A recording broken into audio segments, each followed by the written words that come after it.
అపోస్తుడైన పౌలు ఉంటాడు, బర్నబా ఉంటాడు, ఇంకా ఆయనతో ఉన్నటువంటి ఆయన యొక్క శిష్యులు కూడా ఉంటారు. కానీ ఇక్కడ మనకు మాత్రము అపోస్తుడైన పౌలు, బర్నబాయు కనపడతారు. అయితే కాబట్టి వీరు పరిశుద్ధ ఆత్మ చేత పంపబడిన వారై సెలూకయకు వచ్చి, ఆ ఊరి పేరు ఏం పేరంటే సెలూకయకు వచ్చి, అక్కడ నుండి ఓడ ఎక్కి కుప్రాకు వెళ్ళిరి. వారు సమీపములో ఉండగా యూదుల సమాజ మందిరములలో దేవుని వాక్యము ప్రచురించుచుండిరి. యోహాను వారికి ఉపచారము చేయువాడై యుండెను. హల్లెలూయా. అయితే వీళ్ళు దేవుని యొక్క ఈ అపోస్తలులు దేవుని యొక్క వాక్యాన్ని ప్రకటించాలని వారు ఆతురతతో ఉన్నారు, ప్రసవ వేదనతో ఉన్నారు. అయితే 6వ వచనము, వారు ఆ ద్వీపమంతటా సంచరించి పాపు అను ఊరికి వచ్చినప్పుడు గారడివాడును అబద్ధ ప్రవక్తనైన బర్ యేసు అను ఒక యూదుని చూచిరి. హల్లెలూయా. ఈ గారెడివాడు పేరు ఏం పేరట? బర్ యేసు అను ఒక యూదుడు. అంటే గారెడివాని పేరు కూడా యేసేనట. ఏం పేరట ఆయన పేరు అనండి? ఏం పేరట? అంటే ఈయన యేసు, ఈయన పేరు యేసే. అంటే మన నజరేయుడైన యేసు కాదండి. మన అక్కడ కూడా యేసులని ఎంతమంది లేరు పేర్లు పెట్టుకొని. అట్లా ఆయన యేసు. ఇంకొక విషయం ఏంటంటే అతడు యూదుడు. ఇంకొక విషయం ఏంటంటే అతడు గారడీలు చేయువాడు. గారడి ఏందట? ఏం చేసేటాడట? ఈ యేసు అనే వ్యక్తి గారడి చేసేటోడు. ఇంకే విషయం అంటున్నాడు, అబద్ధ ప్రవక్తనైన బర్యేసు అను ఒక యూదుని చూచిరి. ఇతడు వివేకము గలవాడైన సెర్గీ పౌలు అను అధిపతుల యొద్ద నుండెను. అతడు బర్నబాసు సౌలునకు పిలిపించి దేవుని వాక్యము వినగోరెను. హల్లెలూయా. మళ్ళీ 7వ వచనం మళ్ళీ చదవండి. 7వ వచనం మళ్ళీ చదవండి. ఇతడు వివేకము గలవాడైన సెర్గీ పౌలు అను అధిపతి యొద్ద నుండెను. ఒక ఇతరునట సెర్గీ పౌలు అను అధిపతి యొద్ద నుండెను. అతడు బర్నబాను సౌలును ఆయన ఏం చేసిందంటే, సెర్గీ పౌలు అనేటువంటి వ్యక్తి ఏం చేసిందట? బర్నబాను, ఇక్కడ ఉంటున్నాడు, బర్నబా సౌలును పిలిపించి దేవుని వాక్యం వినగోరిండట ఉన్నారు. కాబట్టి మీరు రండయ్యా, మాకు దేవుని గురించి చెప్పండి అయ్యా అని ఇద్దరు వేడుకుంటున్నారట. అమ్మ, ఎంతమంది వేడుకుంటున్నారట? ఇద్దరు. వీళ్ళ పేరు పెర్గి ఏందట? పౌలు అను అధిపతుల యొద్ద నుండెను.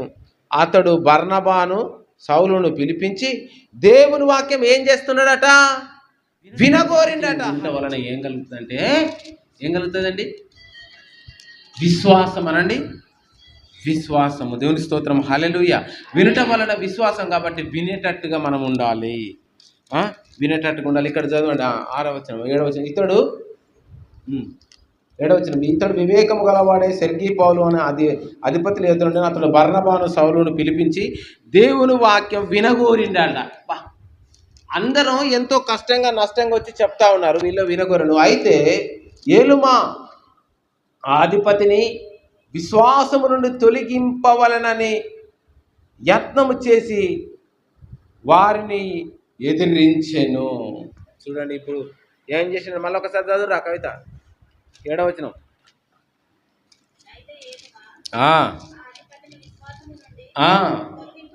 తొలగింపవలనని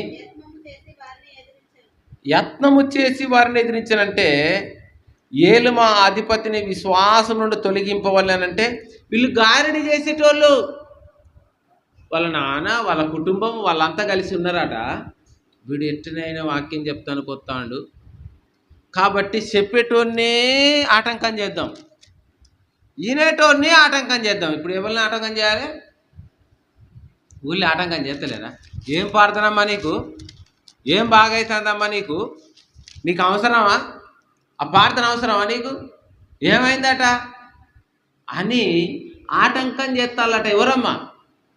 అక్కడున్న ప్రజల్లో కొందరు వాళ్ళు ఎట్లాంటి వాళ్ళట వాళ్ళు గారడి చేసేటోళ్ళట. హల్లెలూయా, గట్టిగా హల్లెలూయా చెప్తాం అందరం ఒకసారి. హల్లెలూయా, హల్లెలూయా. రైట్. అయితే అతనిని 10వ వచనం 9వ వచనం చదువు. 9వ వచనం. అందుకు పౌలు అనబడిన సౌలు పరిశుద్ధాత్మతో, అంటే అతని పేరు అంతకుముందు పౌలు. సౌలు అంటే సౌలుగా ఉన్న వ్యక్తి పౌలుగా మారిండు. అంటే ఇక్కడ అంటున్నాడు అందుకు పౌలు అనబడిన సౌలు, అంటే అతనికి ఎన్ని పేర్లు ఉన్నాయి? ఇప్పుడు అపోస్తుడైన సౌలే కదండి పౌలుగా మారింది. హల్లెలూయా, మారిండు కదా. సౌలు మారేను పౌలుగా అని పాట ఉంది కదా. సౌలు మారేను పౌలుగా, పరిశుద్ధ పౌలుగా. మహబాద్లో సిఎస్ఐ చర్చి పేరు ఏం పేరో తెలుసా? పరిశుద్ధ పౌలు దేవాలయం అని ఉంటుంది. తెలుసా? ముకుందం టాకీస్ ఏమంటున్న చర్చి పేరు ఏం పేరు ఉంటుంది? పరిశుద్ధ పౌలు దేవాలయం. ఇక్కడ కూడా ఏమంటున్నాడు 10వ వచనంలో 9వ వచనం, అందుకు పౌలు అనబడిన సౌలు, ఈయన ఎట్లా ఉన్నాడట? పరిశుద్ధాత్మతో నిండిన వాడై. ఎట్లా నిండుకొని ఉన్నాడట? ఈయనే పరిశుద్ధాత్మ శక్తి చేత నింపబడిన బిడ్డగా ఉన్నాడు. అయితే అతన్ని 10వ వచనం, అతని తేరి చూచి సమస్త కపటముతోనూ సమస్త దుర్మార్గముతోనూ నిండినవాడా, అపవాది కుమారుడా. అపవాది కుమారుడా అనగా సాతాను కుమారుడా, సమస్త నీతికి విరోధి, నీవు ప్రభు యొక్క తిన్నని మార్గములు నీవు చెడగొట్టుట మానవా. ఇదిగో ప్రభువు తన చేయి నీ మీద ఎత్తి ఉన్నాడు. హల్లెలూయా. ఇక్కడ చెప్తా ఉన్నాడు ఏంటంటే, అపోస్తులైన పౌలు ఆ సేవకుడు ఆత్మచేత నింపబడ్డాడట. ఎవరి చేత నింపబడ్డాడట? ఏ ఆత్మచేత నింపబడ్డాడట? పరిశుద్ధ ఆత్మచేత సేవకుడు నింపబడిన వాడై, అపోస్తులు నింపబడిన వాడై మాట్లాడుతూ ఉన్నప్పుడు ఆ మాటకు లొంగాలే అంటే అనుకొని ఆయన అట్టనే అంటాడు, ఆయన అట్టనే చెప్తాడు, ఆయన వాక్యంలో నన్నే కొట్టిండు అని అనుకుంటారు చాలామంది. వాక్యము మనతో మాట్లాడుతుంది, వాక్యం మనని హెచ్చరిస్తుంది, వాక్యం మనకు బుద్ధి చెప్తుంది, వాక్యము దేవుని మార్గములు ఎలా నడవాలో బోధిస్తుంది, వాక్యము వివరిస్తుంది, వాక్యము నడిపిస్తుంది, వాక్యమై ఉన్న దేవుడు. అయితే ఈ పౌలు ఆత్మచేత నింపబడ్డాడు. దేవుని ఆత్మచేత, దేవుని అభిషేకం చేత నింపబడిన వాడై నీవు ప్రభు యొక్క మార్గములను నువ్వేం చేస్తున్నావు? దుర్మార్గంగా ఆలోచిస్తున్నావు. ఇక్కడ అంటున్నాడు అతన్ని తేరి చూచి సమస్త కపటంతో ఉన్నాడట. కపటం కూడా సమస్త కపటం ఉందట కడుపులా. దుర్మార్గముతో నిండినవాడా. వాడు ఎలాంటి వాడట? దుర్మార్గంతో నిండినవాడు, అపవాది కుమారుడాట. ఏందండి, అందరం దేవుని బిడ్డలమే కదా. అంటే నువ్వు అపవాది ఆలోచించినట్లు ఆలోచిస్తే అపవాది కుమారుడవే. మేము కూడా దేవుని బిడ్డలేమంటానికి వీల్లేదు. పరిశుద్ధాత్మ దేవుడు ఎవరిలోకి వస్తాడో తెలుసా? ఎవరైతే నమ్ముతారో, ఎవరైతే బాప్తిసం తీసుకుంటారో, ఎవరైతే నమ్ముతారో వారిలో మాత్రమే పరిశుద్ధాత్మ దేవుడు ఉంటాడు. ఎవరైతే విశ్వసిస్తారో వారిలో ఆత్మదేవుడు పనిచేస్తాడు.